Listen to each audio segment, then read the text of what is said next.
थक गए हो तो थकन छोड़ के जा सकते हो। क्या कहें? थक गए हो तो थकन छोड़ के जा सकते हो। तुम मुझे वाकईतन छोड़ के जा सकते हो। वाह वाह वाह वाह। बहुत शुक्रिया जी।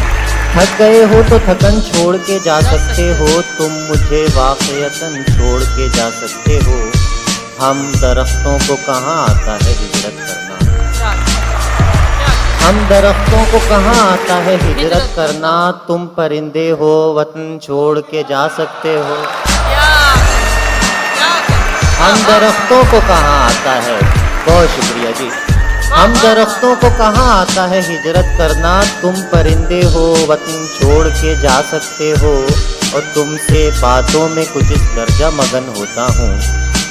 तुमसे बातों में कुछ इस दर्जा मगन होता हूँ। मुझको बातों में मगन छोड़ के जा सकते हो। क्या कहते वाह तुमसे बातों में कुछ इस दर्जा मगन होता हूँ।